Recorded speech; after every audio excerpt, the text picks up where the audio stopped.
Sorry, I'm just checking to see if I have volume. Can you guys hear me? Okay, great. And I can hear you now. Perfect. That works.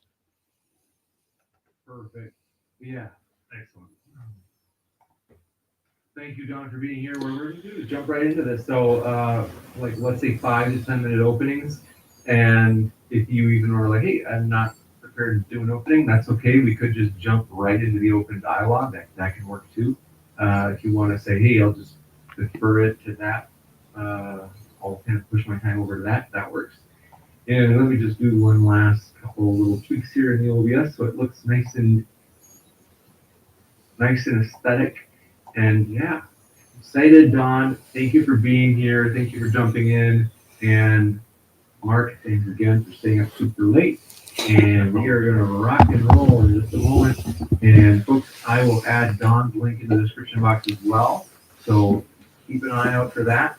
And Mark's is already there, and I will add Sarah's in for getting us hooked up with Don, letting me know that Don is Grid. Yes. Thank you for being here. Grid, if you prefer, I can call you that. I'm happy to do that. It's all good. It's all good. It is all good. I answer all of it. Yeah. So, okay, here we go. Ian. What I'm going to do is, Mark, you feel going first? Yeah, sure. I did have a presentation, but since Grid hasn't had an opportunity to prepare anything, I'll just throw it aside and just do it. Ad lib kind of presentation. Perfect. Just an opening. You got it. Here we go. In 3, 2, 1. I'm going to switch it over. 3, 2, 1. Ready, set, go. Hey, everybody. Today we're debating. Now let me just connect my mic on this side.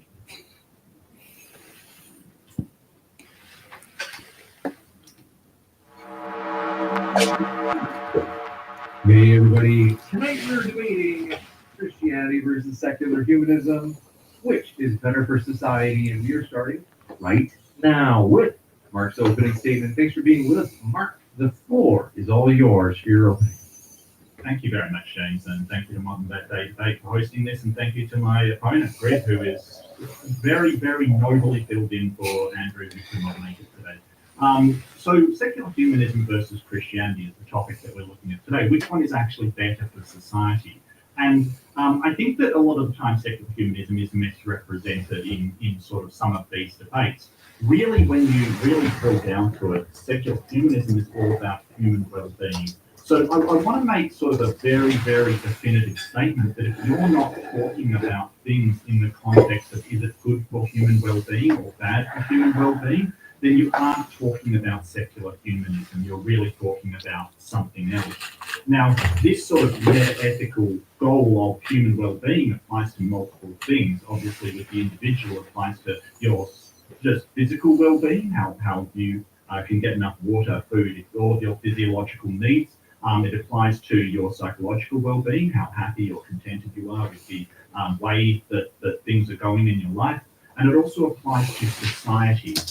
Just basically how overall content society is. That's measured on something called the happiness index. And by happiness, and one of the principles of secular humanism is the greatest happiness principle, isn't really about sort of temporary happiness, like you win something and you're happy about it. It's very fleeting, it's a very temporary emotion, and that's really not what it's talking about. What we're talking about is sort of overall life satisfaction when we say that. So don't be mistaken that pleasure or that fleeting feeling of happiness when you get something or enjoy something, it really is overall life satisfaction and lifelong contentness. Now we can measure this in multiple countries, and what shows is that some of the more secular countries, like the Scandinavian countries, Sweden, Norway, Finland, they also have the highest happiness rating as well as a lot of other secular countries. Now this can be misleading because of course they are developed countries, so it can be a number of things due to how much technology they have and things like this. But it really shows that it isn't required for the Christian to be happy, and that secular countries can generate happiness significantly without any large religious movement. So how do we do this? Well, it's basically a utilitarian philosophy. Some people call it a religion. I don't think that's accurate. There's no worship involved. Qualified. Some people disagree. But it really talks about how we get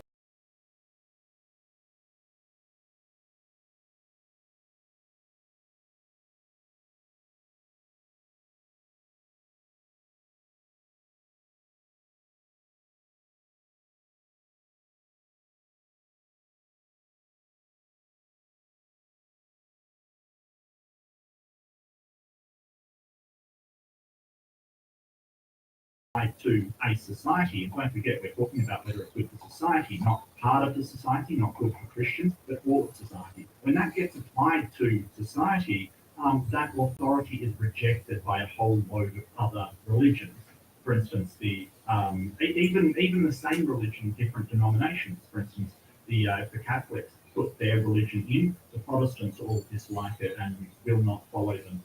Because they insist upon a papal authority where the Protestants have more a personal authority with their relationship with God. And then you have the problems of even other religions. You know, we had Muslims being persecuted, we had all kinds of other people being persecuted, and this persecution is generally what authority with Christianity will lead to. Because while there is a claim of absolute authority, there is no real way to validate, either empirically or it seems to be otherwise, which one in fact has the authority and which one is Christianity.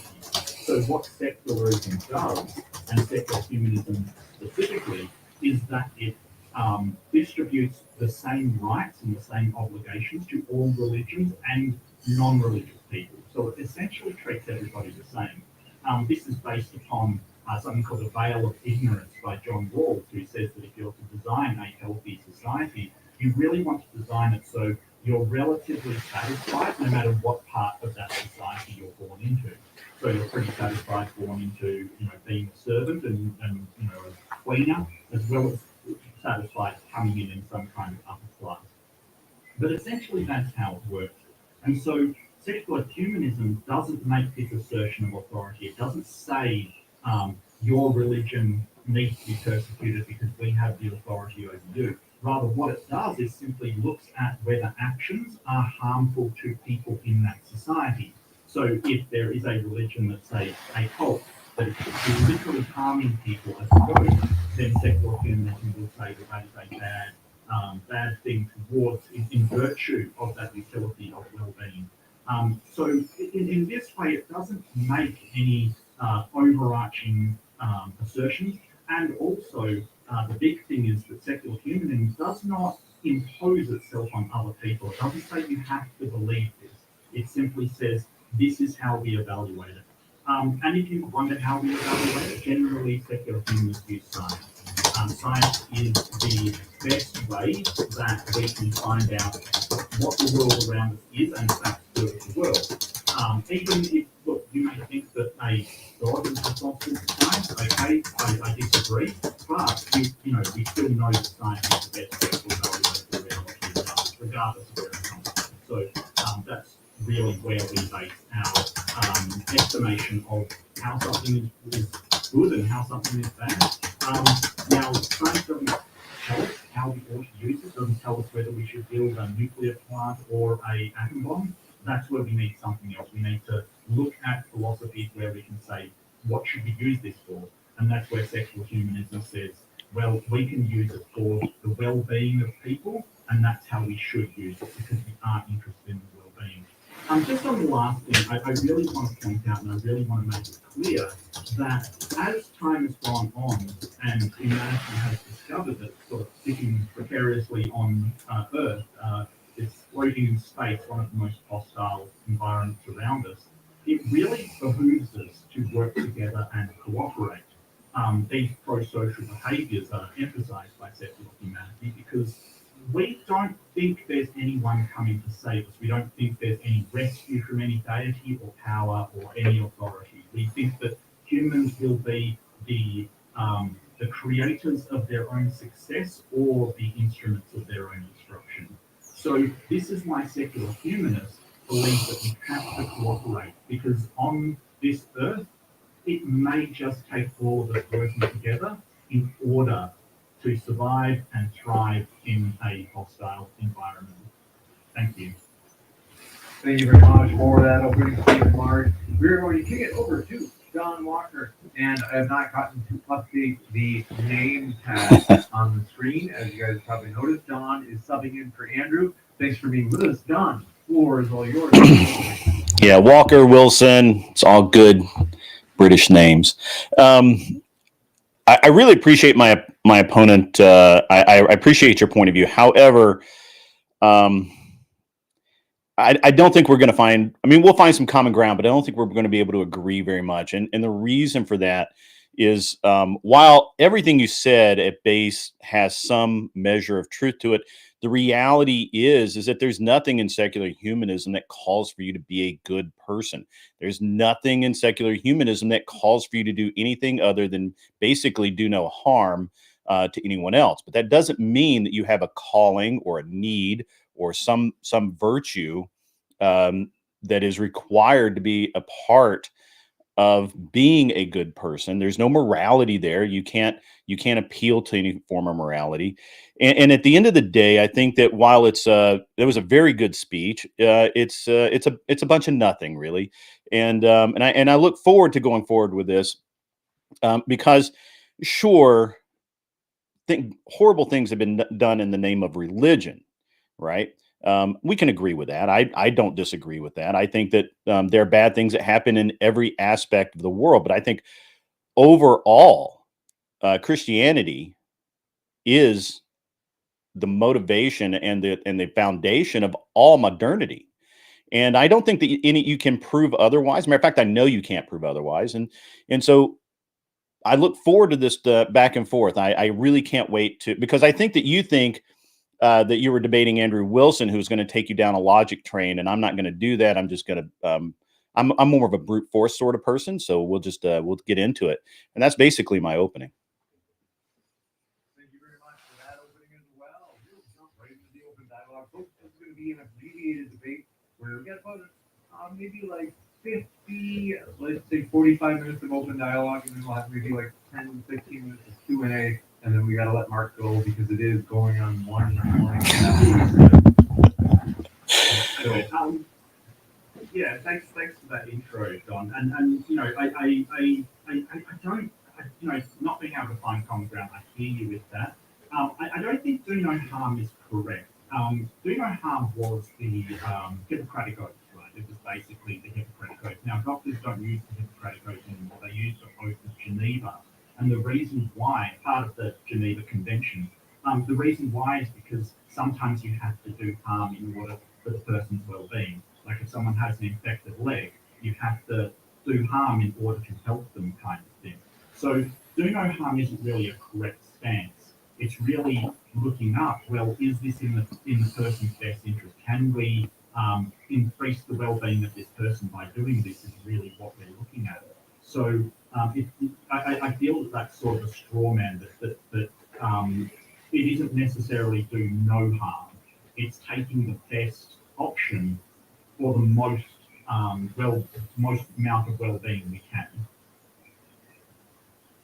Okay. I mean, sure, the least amount of harm, but there's nothing that calls you to do good, right? The reality is Christianity has a mandate to do good, right? There's nothing in secular humanism that calls you to do anything other than exist. And that's the reason why it is always going to be not the best option for humanity. It can't be, because in order for us to grow, people need to be I'm not really super prepared here. I'm searching for the right word.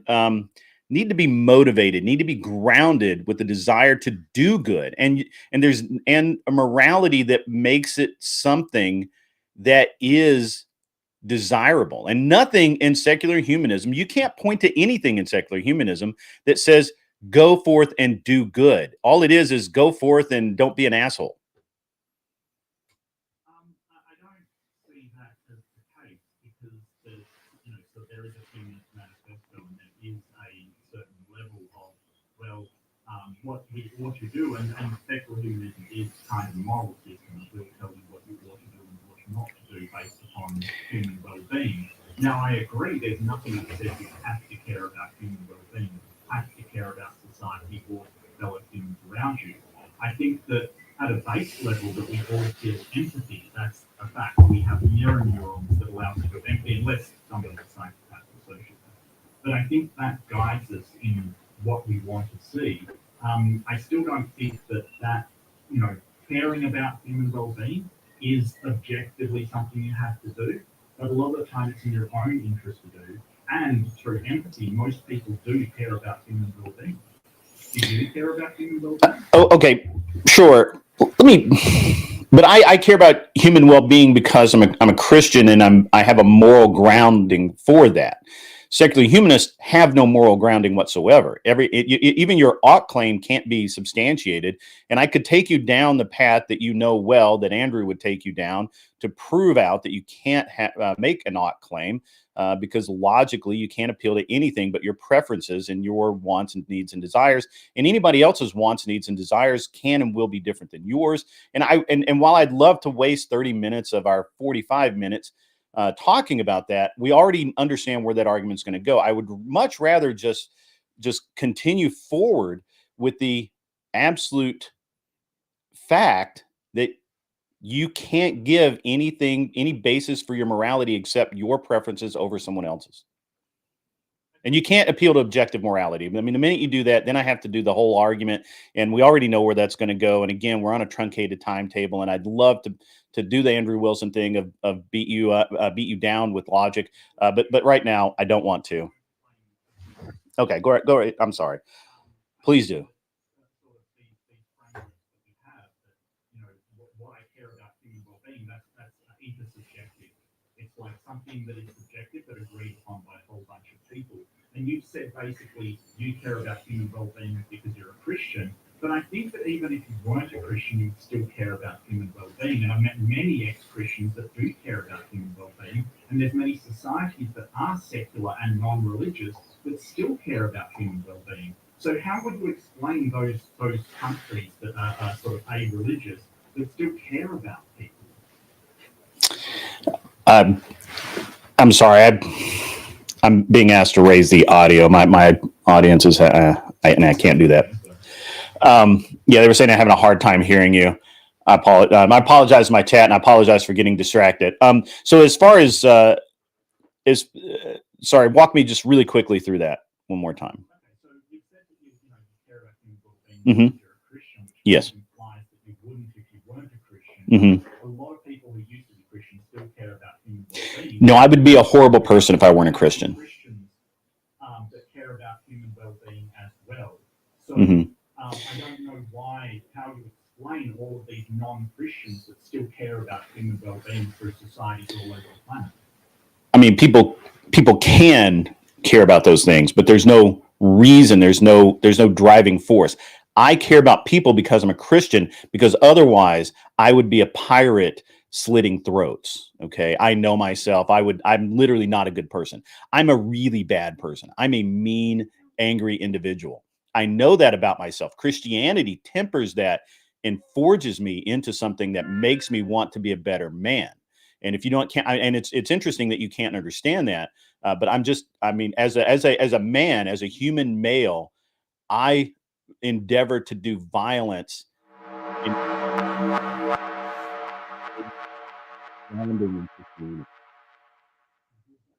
Team Philip donated $10. Super chat. Get Grid. Thumbs up emoji. You feel for them and say, hey, they're hurt. That's messed up. Don't you have that empathy for other people? Sure, I can understand that people are hurting. That doesn't mean understanding it and caring about it are two entirely different things. So you just don't care. Why would I care if I'm not a Christian? Yeah, why would I care if I'm not a Christian? In your brain, your mirror neurons will actually signal to you saying, hey, somebody is hurt or something's happened to them. Yeah, I don't think the science is conclusive on that. I think that that's something, an appeal to science, an appeal to technology that is not necessarily proven out. And we know that because literally people do bad things every day en masse. I mean, look at the Middle East. If you want to talk about any kind of Observer 01 humanism, donated look at all of the $10. Super godless chat. people in For Africa the that angry kill each pirate. other. I mean, you have to understand that I don't believe in secular humanism as anything other than an excuse to act like a Christian without actually believing in God. Can you explain that? Don, no, I want to address what you said. Sure. People in Africa, they're not secular humans to begin with, and a lot of them are Christians. In fact, a lot of the people killing young girls as witches over there are Christian, and it doesn't seem to temper them any. And I can regale you with the Sure. Again, I acknowledge that church has not only just allowed but also commanded people to do throughout the years. So it doesn't seem like these people, and I'm sort of explaining to you how the brain works with empathy, and it sort of shows why people in other countries can have empathy and can still not slaughter everybody around you, which apparently you want to do. It's just like, do you believe that violence is a natural part of humanity? Okay, all right. Answer my question with how those people in those other countries have very stable and very, like, most crime is lower than in the Christian majority countries. So how do you explain that if without Christianity you're immediately well hold on. So that's an interesting argument. Yeah. So in most Christian countries, right, where are Christians committing the crimes or non-Christians committing the crimes? Well, the incarceration rate of Christians versus say atheists is incredible in the US. It's highly proportional. Well, they come to Christ after they go to prison because they see what actual horrible things are. And as a matter of fact, some of the most devout Christians come out of our prison system because they go in as horrible people and then they become good people. And this actually proves my point, not yours. I'm sorry? How does it not? Well, because enough people go in there, and the atheist is very, very low on that metric. And don't get me wrong, some Christian denominations are very low on that metric as well. I believe there's a couple of them that are pretty low. But all in all, it doesn't show that Christians have any propensity to. No, I think that you're being purposefully obtuse here.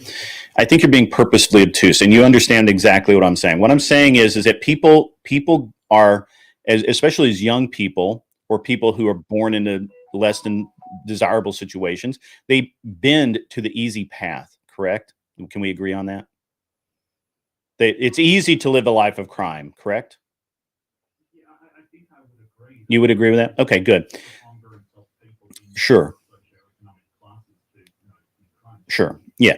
Well, even very wealthy people commit crimes, but that's okay. We'll just work with what we got. So if that's the case, and they're not Christians, and they go to prison and they find God, that supports my case and not yours, because what you're saying is that, well, everybody, you have this empathy in your brain, and then that's what makes you do great things. And however, these are criminals that go in as atheists and come out as Christians more often than not. You still haven't addressed why the crime rates and things are much lower in these states. Well, you understand. Well, I mean, I can address crime rates in the way that they're accounted for. In the United States, I don't know about other countries. I can't talk about Scandinavia. I can tell you about the United States. Our crime rate is based on the amount of crime that's reported and documented. The actual number of crimes is much higher. So I can't really answer your question as far as crime rate, because we don't know what it truly is. Well, I think the whole suggestion that you need Christianity to be, somehow moral is sort of thrown on the bonfire. But it is moral. In a secular country. But it is moral. The whole thing about your claim. I understand that you don't understand that it's. Hold on, I don't want to move on yet. I understand that you don't understand that it's moral, but it is in fact moral. That's a fact. You can't argue that fact. That's just a fact. Christianity is moral. So, yes. So any Christianity is moral. So all of these atrocities done in the past are all moral. They were done under a moral compass. I agree that there are atrocities committed. However, when we look at what the church has done, and very specifically one church in particular, that church is those churches have, if they do commit immoral acts, they pay for that, right? They have a hard time.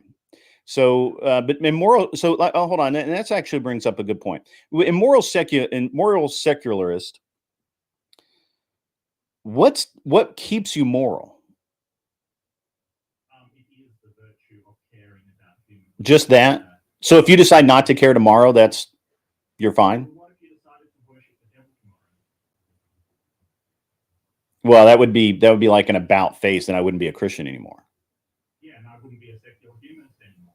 Okay. The ridiculousness of what you said. Like, you basically said, well, what happens if you decided not to be a secular humanist? Well, yeah, I wouldn't be a secular humanist. There's nothing. Well, I actually don't understand. Hang on, let me finish. Go ahead. Go ahead. There's nothing stopping you from stopping being a Christian either. It's ridiculous to say, hey, you could stop being what you are. Yeah, then we wouldn't be like, then what connection? I guess what I'm saying is, and I shouldn't have said it in that way. You're right. I should have phrased it better. What's to stop a secular humanist from going out and committing horrible acts and still claiming to be a secular humanist by doing good, the acts that they feel are good? Because it's all based on your feelings, and I'm not hearing anything where your soul is damned to hell or there's any repercussions other than, well, you just don't get to call yourself a secular humanist anymore. Okay, well, basically, it's that secular humanists adhere to what scientific evaluation is. So that's essentially what we try to pay attention to when evaluating these things. At least we have an evaluation standard. So if I'm sorry, who's we? Something secular humanists. I mean, do you have meetings? Do you get together? Do you talk about it? Yeah, there's a secular humanist association. Okay. One, yeah, Do you meet every day, or American is it like a Saturday night thing, or? Okay. All right. I'm just curious. That's just very interesting to me. So you're creating your own religion? Is that what you're doing? Well, religion, I don't think so, because religion, my definition of religion, or the usual definition would be that you have a frame of worship, something to worship, and we don't really worship anything. Some have called it a religion, but I think it's sort of misguided because Yeah, I do too. I think it's more of a cult. It's philosophy would be the most accurate term. Sure. Okay. Of how to live your life, which Okay. is entirely accurate. The idea of a cult, I think that's ridiculous. We're not. If you've ever looked at the Debaate model of cult Christianity, and some of the Christian sects really fit that model, secular humanism definitely doesn't. Information control, restriction of social interactions, freedom of information, none of it applies to secular humanism. So that's just ignorant and, you know,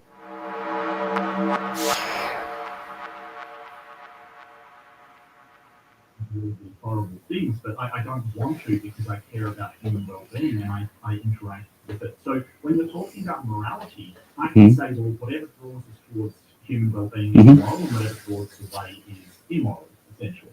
So, but you get to decide what's moral, and I can decide what's moral, and I can decide what you want, what you are thinking is immoral. Let's just take, for example, pot. Let's just talk about, let's just take, for example, pot. Hold on. I'm sorry. You go. No, I'm not running away. I'm at bringing it back to you. Break it into 1 minute segments if there's too much talking over each other. okay. Oh, go ahead. Is there any final point that the last person speaking wanted to make? I couldn't even tell who it was that was making the point before we went into the. Mark was making a point, and I started making a counterpoint, but he was not done. Okay. All right. Yeah. So you get to decide what's moral. There's nothing that tells you what is moral in secular humanism. So just for example, if I wanted to sit around and do heroin all day, if I decided that was moral, then that would be moral. If you decided that it wasn't, then it's not. And this is just this is honestly, it's the craziest thing I've actually, now that I'm really considering it, it's actually really insane. Because you get to decide what is good or bad. There is no like 10 commandments. There's no, consequence if you don't do it this way. There's nothing except, well, I don't get to call myself a secular humanist anymore. And I don't see how that's good for society. Now, since the debate prompt, and I got to move it back a little bit, and I'm sorry for doing so. I'll let you answer that. But on the way back, I'm sorry. Yeah, go ahead. That wasn't a gift gallon. Mm-hmm. I can't decide that doing a substance is good for my well-being. That is, unless that actually changes somehow in reality, that is not a thing. Because somebody that uses substance, yeah, they might be blissful for a while, but they're not well. Okay, that scientifically they are not well. So I can't just say, hey, that is moral because that's good for their well-being, when as a matter of fact, it is. The only thing that I decide is that human well-being is important, which I have done, which is the thing that makes me a secular humanist. From there, once you have established that is your goal, there are certain things you ought to do empirically that will get you to human well-being, and certain things that won't. And I can't just decide, hey, touching myself is going to be good for my well-being, because that does not follow. So you're sort of going, well, you choose what your meta-ethical goal is, therefore you choose within it what is good and bad for it, and that is not the case. Okay. Once you have the meta-ethical goal, then it becomes a matter of, I won't say objective, but it becomes a matter of sort of almost objective things where, it is objectively true that heroin is bad for you. Would you agree with that? I mean, I can agree that it's objectively bad. I just don't believe that everyone else agrees that it's objectively bad. You and I can agree on it, but not everyone does. And what is there a printed rule? Hold on. You're saying that that there's this guideline, and if it's good, it's good. If it's bad, it's bad. But you haven't not defined who gets to say it's good or bad. There are people that believe that doing heroin is good for them. And if that's the case, then they are just as secular humanist as you are. Is there a written rule that says doing heroin is bad? How do you know that it's good? I can be a science denier and still be a secular humanist. Well, no. If you've actually read about secular humanism, it says, as in my introduction, science is the best way we can evaluate the world around us. So if we want to know if something works, and keep in mind we're talking by virtue of science discovering things today on presumably opposite ends of the world. We listen to the scientific consensus and scientific evaluations of the world around us. So we evaluate that in light of what science tells us about it. I made that abundantly clear. And science would not say that heroin's good for you. I think you understand that doctors would say, no, that's really bad. Well, I understand doctors say a lot of things. But however, do you know, have you ever heard of Arthur Conan Doyle? So who do you listen to apart from doctors? Well, I listen to many people, but out of curiosity, have you ever heard of a man named Arthur Conan Doyle? Sir Arthur Conan Doyle. Yeah, he wrote Mm-hmm. Mm-hmm. poems and has no understanding of what production is. Sure. Do you know that he used heroin and cocaine his entire career? Was that bad for him? Yes, How do you know? because he was a heroin addict who suffered greatly. Was he a heroin addict who suffered, or was he a brilliant author who brought us some of the classics? Both can be true. Well, you have no proof that he suffered, though. But I have proof that he was a brilliant author, and I know that, and we know that he used heroin. Okay, so can we reasonably infer from the data that we have that using heroin will make you a awesome author, or can we reasonably infer from the data that we have that heroin will make you have a really crappy life? But that's not what you just said. What you said was it's inherently harmful, and science tells us that. And I'm saying, sure, science tells us many things that may or may not be true. Science, by the way, is not law. Science is a bunch of theories that are continuously tested, or therefore they're not science. So I'm going to just discount all of that, and I'm just going to keep coming back to, if someone is a high functioning addict, which we know exists, can they not also be secular humanist at the same time? Okay, so as you said, I said it was inherently harmful. I didn't say that. I just said that. Well, you said objectively. I said inherently. Correct. Yeah, I never said inherently. I said subjectively Mhm. harmful, and it is. If you look at what it does to people, it is objectively. It does to most people. Some people it does not. So even if somebody is a functional addict, they are still an addict, and so Okay. this idea that an addict has got, their psychological health is Mhm. good working order is usually not the case. So usually what we're doing is we're saying, can we? Well, you keep using these terms usually and not always and all of this, and again, Well, when looking at things, we have to say, can we reasonably have the expectation that this will lead to well-being when we're sort of looking at actions and leading to consequences? I mean, I'm not the one saying that they want to brutally murder everybody around them and basically is saying, well, ain't heroin great? I'm not sure that follows. I'm not sure that follows. I think that you're trying to kind of move out of this. Look, the reality is secular humanism is nothing but your preferences. You can't appeal to anything. You can't appeal to anything that I can't just say that's your preferences. It was Conan Doyle's preference to use heroin. He wasn't a secular humanist, as far as I know, because they didn't exist back then. Because it didn't exist back then. But I do believe that he was not a devout Christian. He was probably an atheist, and he would probably consider himself a secular humanist who thought that he was doing great things for humanity. I just don't get how you keep trying to appeal to objectivity when there is no objectivity that you can put out, that I can't say that is just your preferences. It's just your little group's preferences. It's not even somebody that it's not even things the entire world holds to be true. If you say, for example, that if you go to, I don't know, India, and you say that riding cows or eating cow is good, they're going to say it's bad because that's part of their religion. And I personally love to eat meat. I don't know. This is all very interesting to me, that you keep coming back to your preferences, and they're somehow morally right. And I don't agree with you. Maybe I'm wrong. I could be wrong. I've been wrong before, but you haven't convinced me at all. And I don't think that you've been able to move the needle.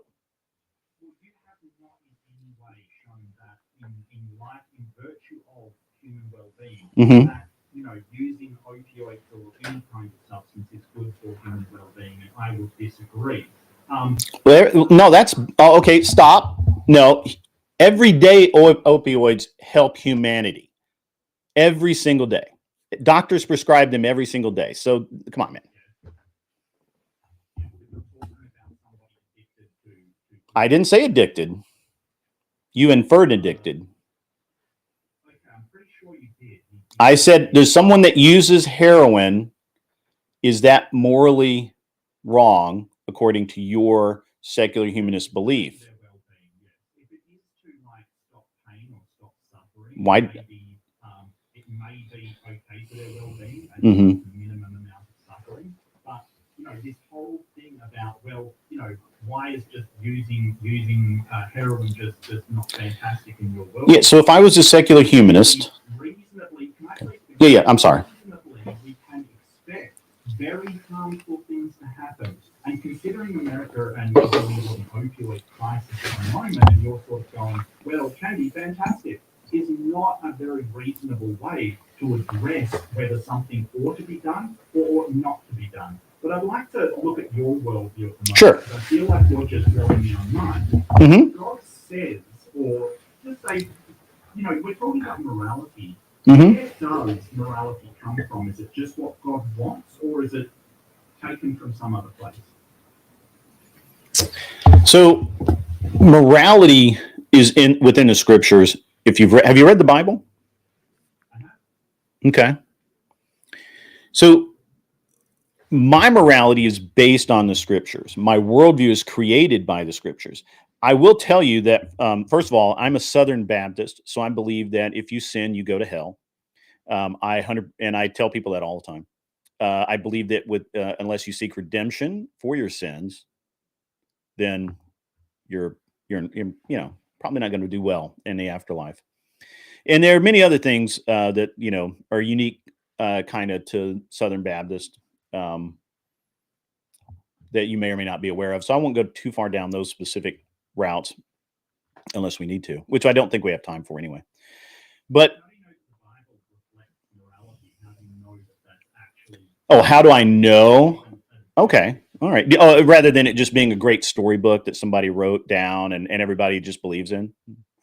Well, so what we have is we have a succession from the earliest days, and we can now prove out most of it, right? Like obviously you can't prove out all of history. We still don't even really know, but I shouldn't say we don't really know. There for decades, we believed that Christopher Columbus was the first in the New World, and now we know it was the Vikings, and there's evidence that maybe the Phoenicians were actually the first to America. So who knows? Science evolves daily, which is why we can't use it for morality. But however, I digress.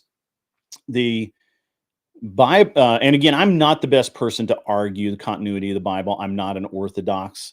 I'm a sola scriptura person. I believe in the text, and I believe that it has remained unchanged because God wills it that way. And okay.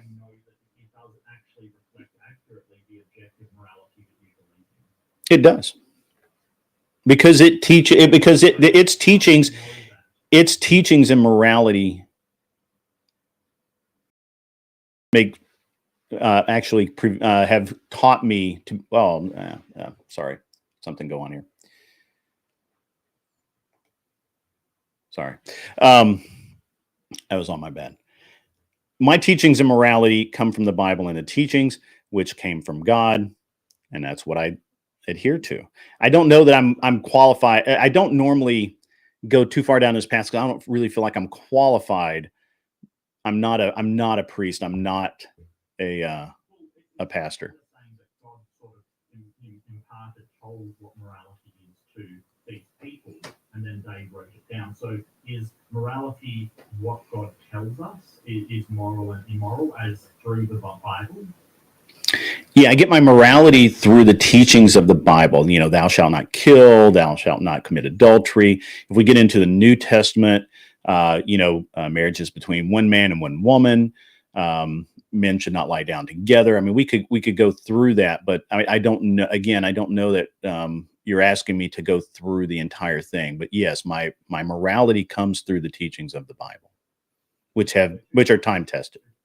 2 points, right? Sure. Number one, if morality comes through the Bible from God telling what it is, basically saying what it is, then your morality is subjective as well. With the subject being a God, but it is still subjective. Number two, if God relates, basically says what morality is and puts that in the Bible, he could quite easily just change that morality and tell you that it is now moral to slaughter hundreds and thousands of people, go out and do it, sir. What would prevent anything that from happening if God decides what morality is. So that's an interesting argument. It's one that I hear used a lot, and I have a little bit different take on this. So God, did you? Man, I don't know if we have time. Do you remember in your reading of the Bible the story of the Canaanites? Oh, yeah. Yeah, God told the Israelites to go murder them all. Edomites again were slaughtered as well. Yeah. Yeah. Do you know why he did that? Well, I mean, in the text, it Mhm. says that they were doing religious practices that they didn't like. They were sacrificing. Well, it was Old Testament, so you know. Moloch. Yeah, but you've just referenced Mhm. Old Testament in Sure. morality, thou shalt not, et cetera, et cetera. Yeah. So don't Mhm. see that as off the table. But the whole point was that we don't know that was the case, and killing people to stop them from killing the children and shooting the children isn't really solving the problem for me. But it doesn't address my question. Which is No, I'm getting that. I just wanted you to understand. I just wanted to make sure that you understood the story. So God has changed the morality. He didn't really change the morality. He changed the law. You understand that in the Old Testament, he gave the law. The law was to be in place until it was fulfilled. The coming of Christ fulfilled the law. Now that while it didn't change the morality, it did change the law. Morality is divine and comes from God. If you don't believe that, then I can't help you. I can't get you there. Okay, I can't reach into your brain and flip a switch that says believe in God. I'm not capable of doing such things. All I can tell you is that when I appeal to something, I'm not appealing to my preferences. I'm appealing to a divine authority. Yeah, so that's not an argument as to why I should believe you as a dogmatic assertion that you're basically right no matter what. And that doesn't really fly with argumentation. You haven't explained why God couldn't just change his mind and say, hey, I'm the master of the universe. I could just change things so, all you people go wipe out another people. And considering you've seen a lot of that from Christianity, I mean, you haven't actually given any reason why that couldn't be the case. You claim objective morality, but it's not objective because God has put it in the Bible. It's subjective. Subjective means stance dependent. In this case, it is God's stance that basically makes it. But then it's just as rocky as anybody else's. So it is 100% subjective. And Okay. bring out another book like I don't know, maybe the Quran is true. And so now he's changed his morality again, but you don't recognize that. But all I'm saying is you are not. That's another great argument, by the way. Why your morality can't change. That's another great argument because in theory, the Quran is an extension of the Bible, a new book that is not accepted, and I agree. I don't accept it either. But it's interesting because you know that someone that does not have to believe in God in and of itself to gain morality from reading the Bible. So the two are and basically referencing it, right? Like say I reference this Bible in it as a divine authority. You don't have to necessarily believe that God exists. You can just say, well, that it came from someplace other than my understanding, and this is what we should do. So I don't understand. I guess kind of. I know you're trying to push all of this scientific law and the idea of what's to keep God from changing. Well, he could. He's God. He could do that, but he hasn't. And even if he did, then that would be the new word, correct?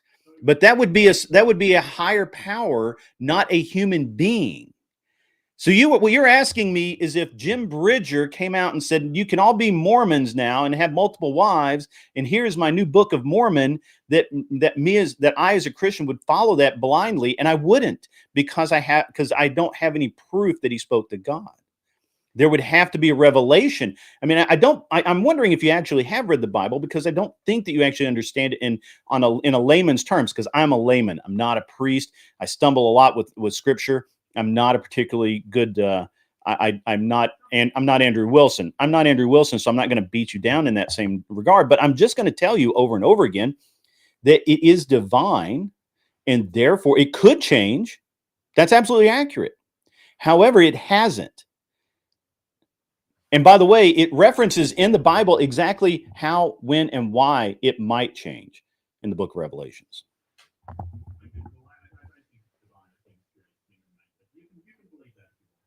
Sure. I just think that you've sort of said a lot of things that sort of say, well, it won't, but that sort of presupposes that you know what God will do in the future.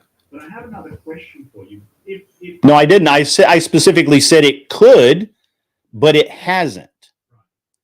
So don't do that. Don't say things that I didn't say. I didn't say that. I said I was very clear in my meaning. I did say that it could in fact change, and there is an outline in the Bible about why and how it might change in Revelations. You should go read it again. I'm sorry? How do you know it hasn't changed? How do you know that the Quran isn't the correct one? Well, there's I'm not up on the exact science of the Quran. I haven't read it since I was in college, and that was 20 odd years ago. Actually, almost 30 years now. I'm old. But my understanding is that God will make it known when the new book is passed out. Revelations covers that. He did not make the Quran known. The Quran was given to a prophet that we believe is a false prophet, not revealed to the people. So that's what I believe. So I don't know that you can. Yeah, I believe that. I believe that Muhammad was a false prophet. So now all of the Muslims are going to come after me.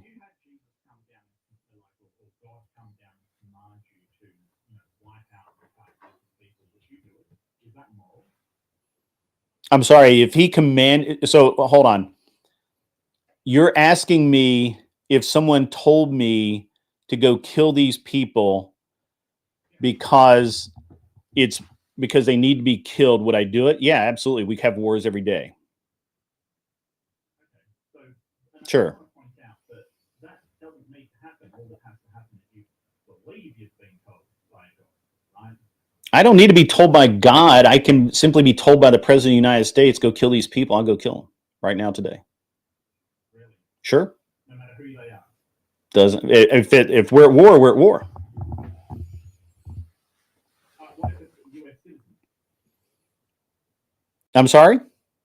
What if it's U.S. citizen? I would have to see some proof that there was a reason, but sure. You seem to have a very interesting idea of how the world works. I can't wait to understand it, but I'm gonna have to do some reading on this this particular issue. It's very interesting. You live by a non-aggression principle, right? You're basically in the United States, you'd be considered a libertarian, probably. I'm not sure, like non-aggression. I think that I would certainly self-defend myself. I don't think I would sort of say, well, I use aggression. It's too for me. But I do have a problem with the churches trying to persecute other people in society and thereby breach the social contract. Okay. Sure. Okay. It's incredibly bad for society when one segment of it is treated badly, because usually they fight back. That there's a long history of that happening. So, as I said, the problem. So, I want to explore that a minute. Do you believe that violence is inherent in human beings? Do I think that violence is inherent? Mm-hmm. It's just part of who we are? No, I don't. Really? Interesting. Okay. I think that survival mechanisms are inherent in human beings. One of those can be violence, but that has caused a lot of problems from when we first evolved and having survival mechanisms to today, where if you think you're being attacked and not really being attacked, you can actually create that problem out of nowhere, and we see it a lot in these escalating situations. That's why we teach the police to de-escalate and not like shoot everybody involved and then sort it out later. That's why they do that. It's because we have to override that aggression principle in order to have a functioning society, or else there's just violence everywhere. My problem with Christianity is it sort of has an assertion that they can use violence against others in order because they have a divine right to do so. Things like, divine holy wars and divine right of rule and things has not particularly been successful in history. Because the oppressed people fight that. I think you need to look into in humanity more. We are a violent species. I mean, most species are violent. We are exceptionally violent. You can't name one point in history where we have not been violent. You cannot point to me. As a matter of fact, if you can, please do so. A society in the world that lives without aggression. And I'll wait. I think it is something that humans have, but I don't see why we need to be beholden to it, why we have to sort of give into base instincts and fight all the time. You have that luxury because you live in a first world country. Not being violent is a luxury. Not being violent is a luxury. It's not a right. It's not something that is just is. Do you believe that you have the capability of great violence? Yeah. Okay. What keeps you from it? That I have empathy for other people. Okay. All right. I understand what it's like to be subject to violence. Mm-hmm. And as I understand that in order for our society to function, I've got to restrain and not do violence to other people. Because if I do that, they're going to do violence to me, and our entire society will be garbage, absolute garbage. So this is the whole social contract. We basically say, well, each of us have the right to live. Yeah, so it's a libertarian principle. Okay. Well, that's not libertarian. It is actually exactly libertarian. It's a social contract. It's the NAP, non-aggression principle, all of that. That's exactly libertarian. It's almost ANCAP, to be honest with you.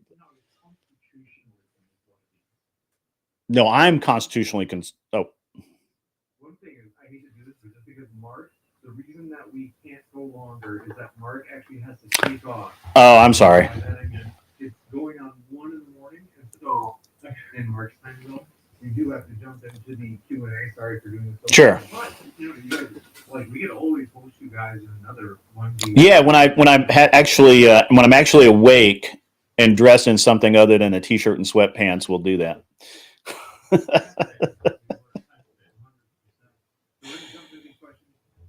That we have had, and we want to say thank you again, Sarah, the Raging Tomato, for helping us find Grid. Thank you for Grid jumping in last minute. And then, folks, the reason Andrew Wilson is on the thumbnail is he was scheduled to debate, and then Grid was. We are grateful that Grid was willing to sub in for Andrew. Raging Tomato says Grid said thanks for that. And Hanko Flamio says, why isn't Sarah coming up herself? I think we're just teaching Sarah. I'll leave Sarah alone. Come on now. Come on. But yeah, huge thanks to Raging Tomato. She's linked in the description, as well as Grid and Mark. Robin Webster says, people who don't care about others are psychopaths. Or sociopaths.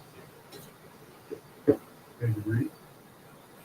Well, I think that sort of psychopaths and sociopaths get a bad rap. They're so through either, neurology, how they're born with it, their mirror neurons don't work in the case of psychopaths. Sociopaths usually through trauma or some event that cause them not to feel empathy through others. They get sort of a bad rap. They're usually very transactional, but they don't have to be violent and things like this. They can understand the benefit of cooperating with others.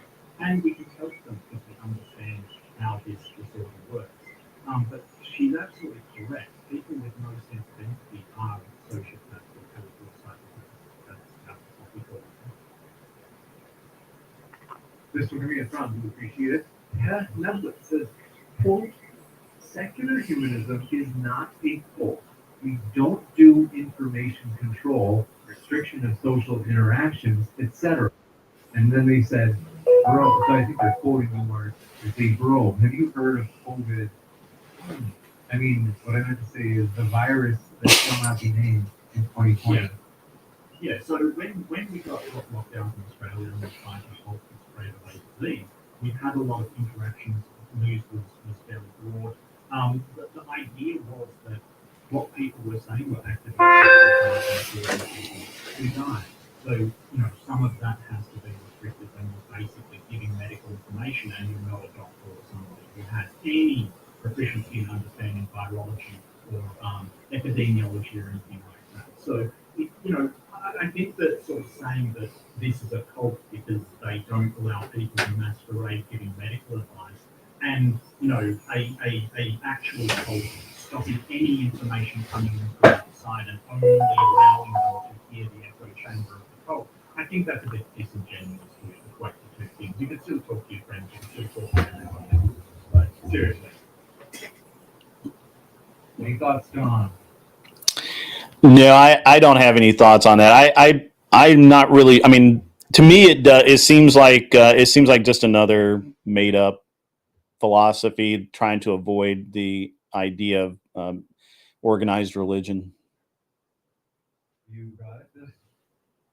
Gabriel Valencia says, even if science says it's quote unquote good, what is the obligation to follow that quote unquote good? Well-being of humanity? Why should we care about humanity? You don't have to care about humanity. You don't have to care about it. You don't have to be a sexual human of humanity. Generally, though, even somebody who's completely selfish, they can see the benefit of cooperation within society. So, generally, when you have these societies that have pro-social behaviors that are working well together, you will find that everybody in the society benefits. So it may be in your best interest to cooperate with that society. But, why do we have to follow science? Well, I didn't say we did, and science doesn't prescribe you to do anything. All it does is tell you about how the world works. So, like my example that I gave was you discover nuclear fission. Science doesn't tell you whether you should build a nuclear plant to help people get power, or you should build an atomic bomb and stop it. You need something else to guide, and secular humanism is one of the things that guide, saying, hey, these groups of science that we've discovered, will use it towards the benefit of humanity in general. So that means Christians, Muslims, everybody. We don't say, hey, those Muslims aren't our people, we don't want to help them. No, we help everybody. And there's a lot of organizations like Medicine Sans Frontières, the French Doctors Without Borders, they're a secular organization that will help anyone. There's a lot of organizations like this out there.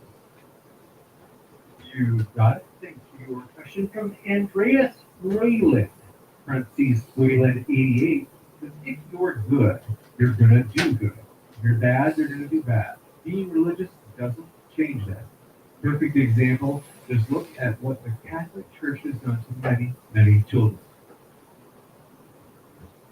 Yeah, the Catholic Church has done horrible atrocities, including not only what they've done to our children, but also they basically tried to stop condoms going into Africa and caused the AIDS epidemic in the 80s, essentially, as well as, missionaries going and talking to children who are absolutely horrible.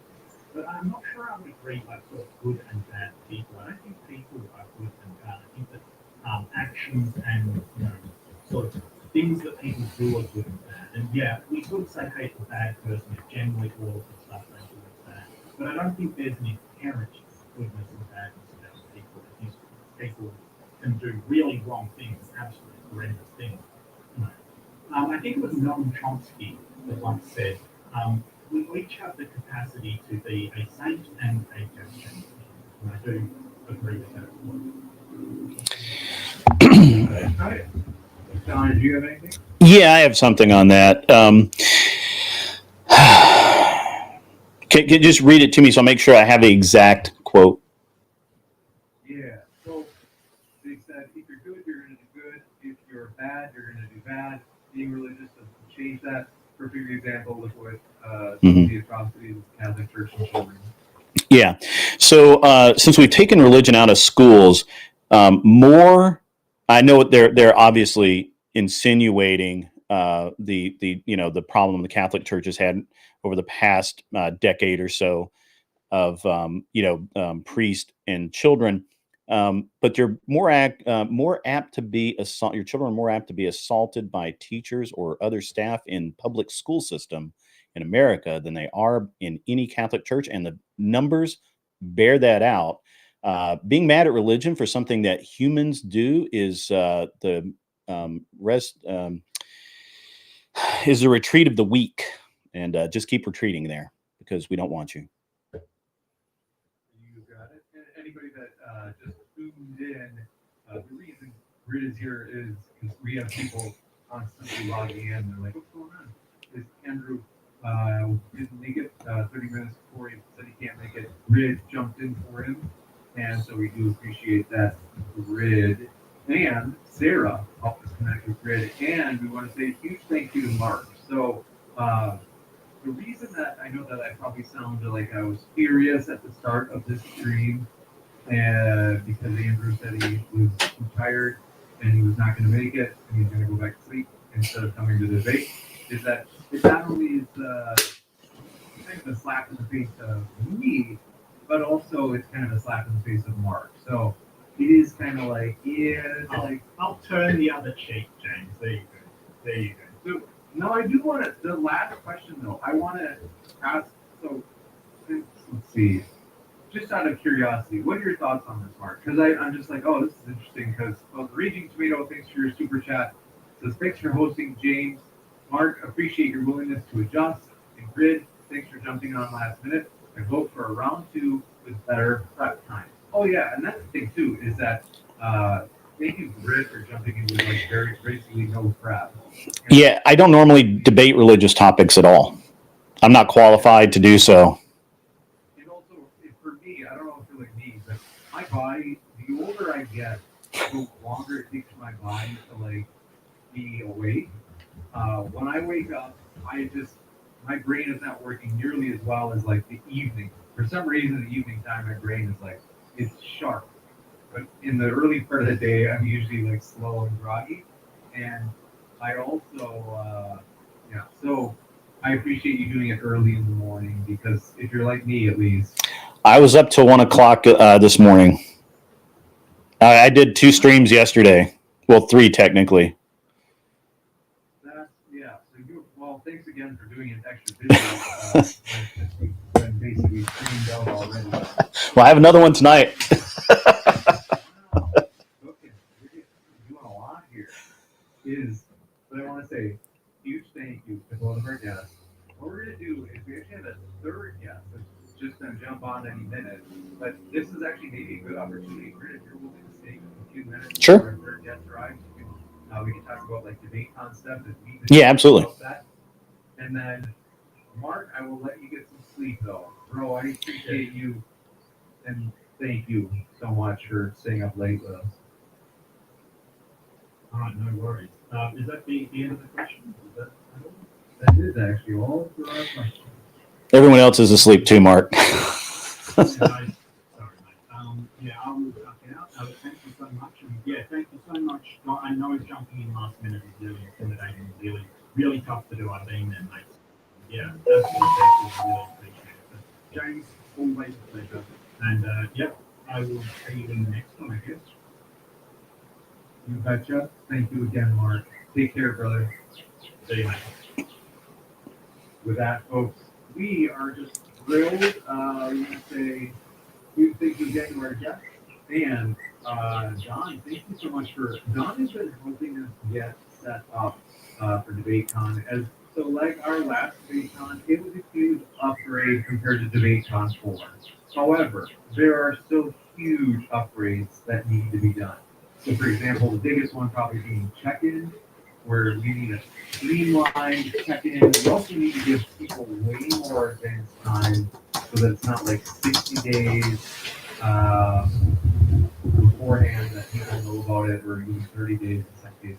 But we want to give people like 6 months to plan it out. So I want to say thank you, Don. This is a great opportunity for me to recognize you and say, hey, folks, Don has been helping me in terms of planning for the next DebateCon because he saw our most recent one. He was like, hey, I can probably help you out. This is my first time seeing what you guys do, and I think I can help you out. So huge thank you, Don, for your help. I'm trying to help you. Yeah, and but it is helping.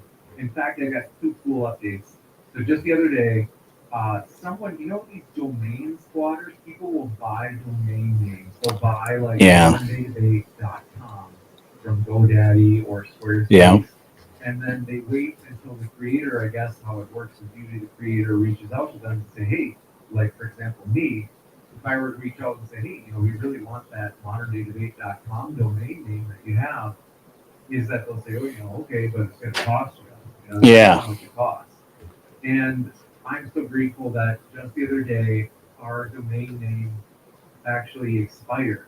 So I waited them out, and because I'm not going to pay extra to these bastards. So I waited. I got moderndayDebate.com.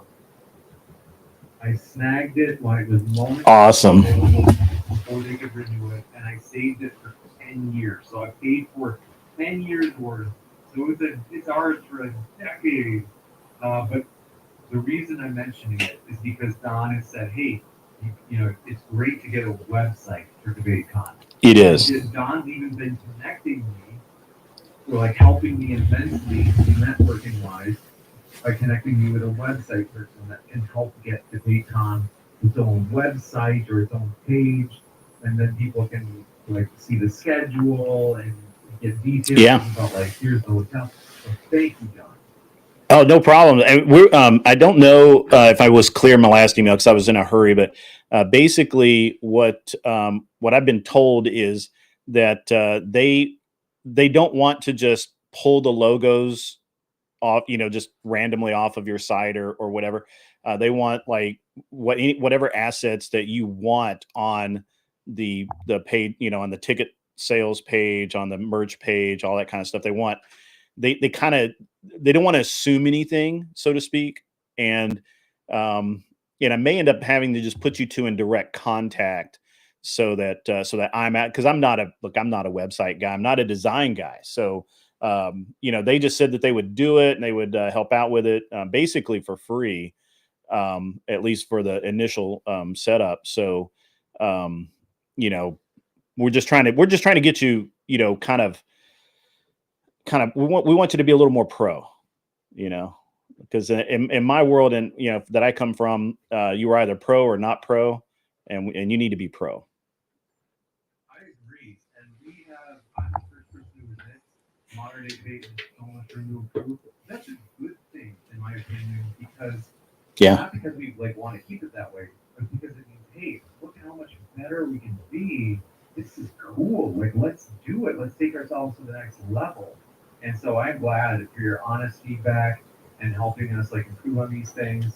And we are going to actually make these improvements. So it honestly means more than you know.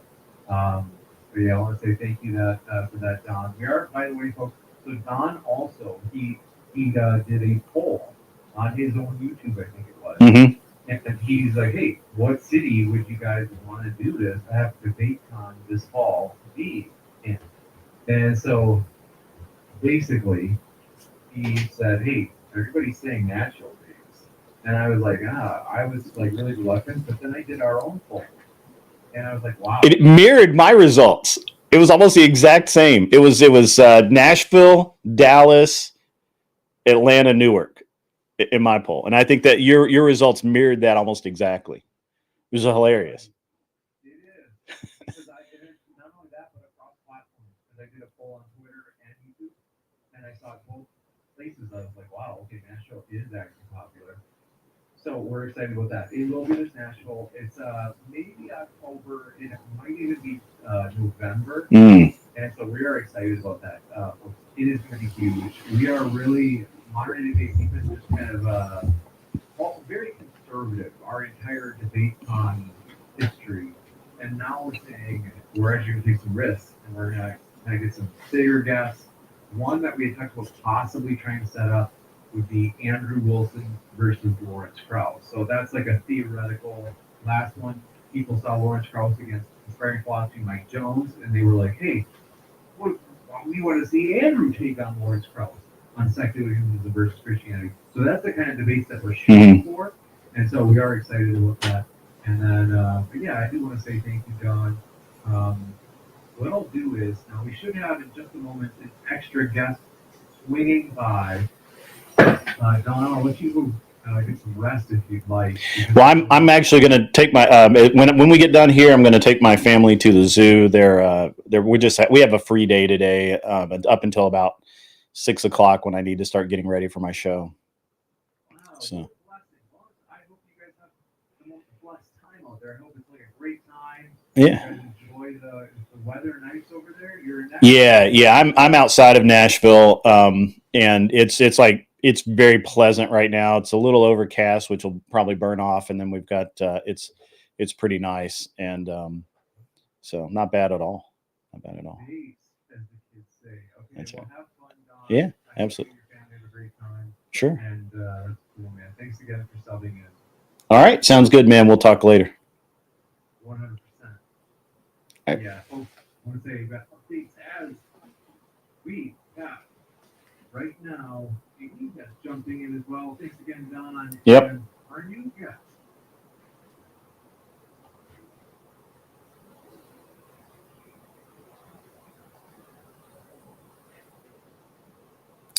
All right, that was interesting. That was really interesting. I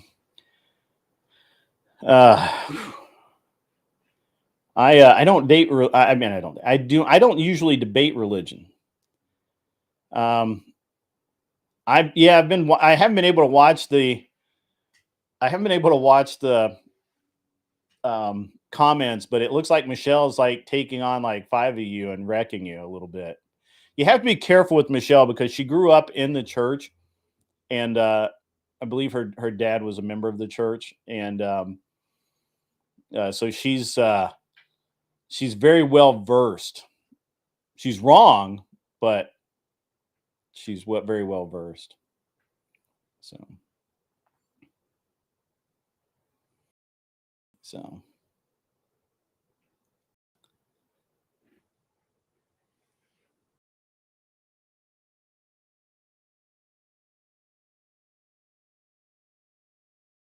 So this is an interesting thing for me.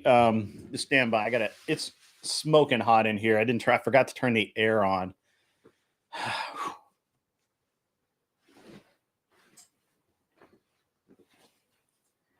And let me just throw that over there for now. Yeah, okay.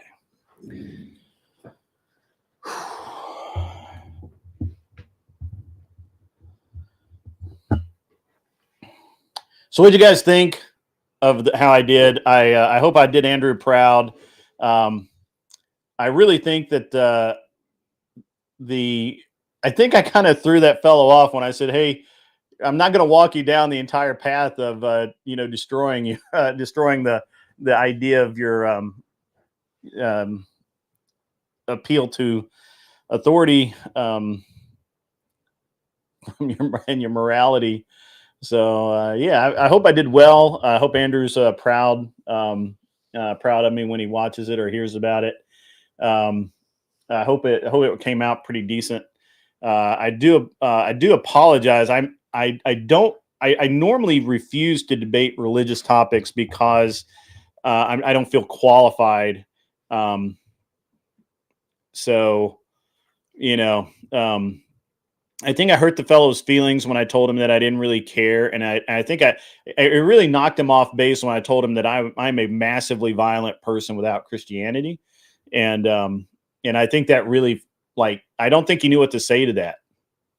So, and Michelle, good to see you in the chat. We've kind of missed you out here. So, it was a philosophical argument, and he really wasn't able to articulate what he wanted to because I kept pushing him out of that zone, which is the only thing I could do. So.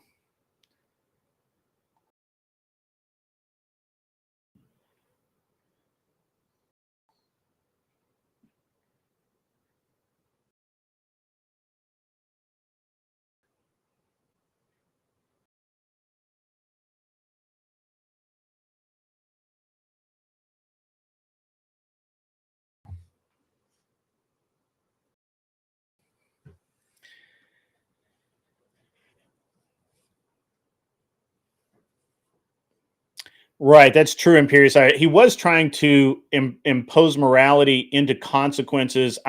That's not how that works, and I kept pushing back as much as I could. I think the Conan Doyle thing really threw him too. He didn't really have a good answer for that. So yeah, the other guy's mic sucked, and I think what he would do is he would do like this. He was like this far from his mic or some shit, and he apparently did not have a good mic. He needs to really do better on that. So.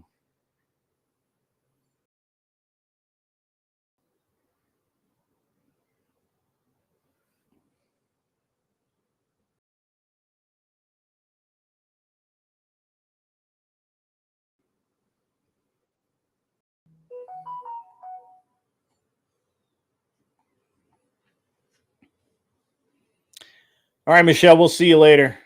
On Modern Day Debate, the audio was good. I don't know what it was then, because there's nothing I could do to boost his audio. It was really low on my side too.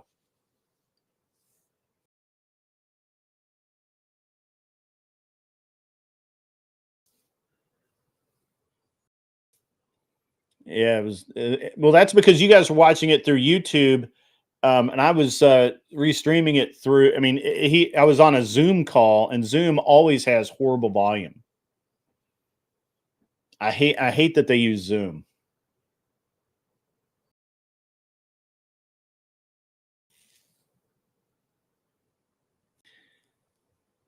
I don't know how to use Zoom, honestly. So it could have just been that I had something set wrong, and there we go. I don't know that I won, but I didn't let him get away with what he was trying to get away with.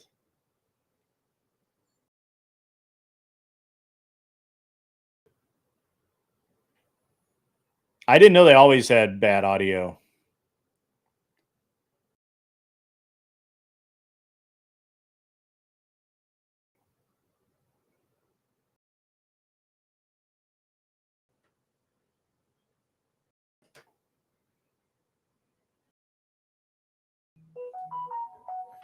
Hey, Kissy Cat, you did miss it. You did miss it. It was a good debate. It was a rare opportunity to see me debate a religious topic, which I don't normally do.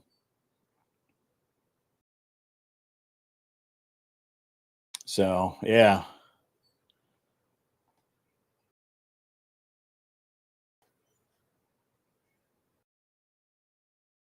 I hope it does get a boost from that. So, Octavius, I got to be honest, man. I don't know that I did particularly well. I like to think I did well, but I don't think I did like super well on it. The Cinema Grifton voice, I probably should. The problem that I had was the problem I have is that I don't believe the problem that I had is I couldn't really, I wasn't prepared. I didn't really have the argument I wanted to make for the I didn't really have the argument I wanted to make for the science. I halfway made the argument that I wanted to make, but I really didn't get to it. Well, the problem is that science is not facts. Every time somebody says they've proven it with science, it means nothing. All you've done is you've proved your theory, but somebody else could come back and say, no, you're wrong. And you're wrong. And look, I've proven this other theory out. I've done 5 experiments. You did 4. It's just that way. So I don't know. I had a, I don't know. I got it. I don't know. So,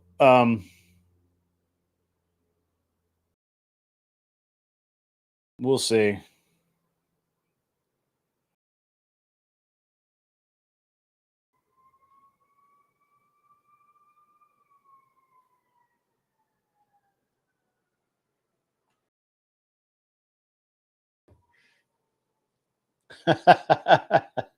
Yeah, my wife just called me. I'm going to have to jump off. Yeah, the repetition of it being proven is what makes it science, but it can always be unproven, right? It can always be disproven.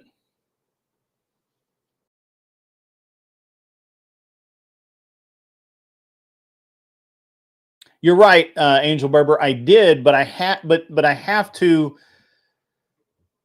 I have to respond honestly, because if I don't respond honestly, then he then attacks me for not. Then he knows those truths, and so he'll come after me with, oh well, you're denying this, and we both know that that's right.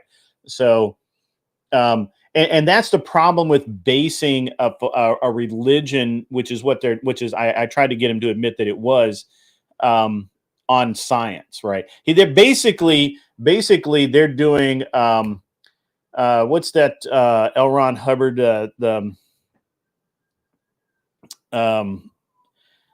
phytos or whatever. Come on, help me out with the science fiction here, guys. But basically he's turning Scientology. Thank you. Basically he's trying to, that basically they're trying to turn this into watered down Scientology, but that's not right. I've got to, there is no such thing as infallible science. That's the problem. And here's the thing, and I didn't go into this, but I have a background in science. I absolutely went to school 100%. I went to school to be a scientist. Chemistry, physics, biology, microbiology, all of it, high level science. I graduated with a degree in psychology because I decided I didn't want to go into the field, into the science field I was going to go into, but I did all of the hard sciences. So when they talk to me about science, like today we know X, tomorrow we won't know that X is that it equals that, right?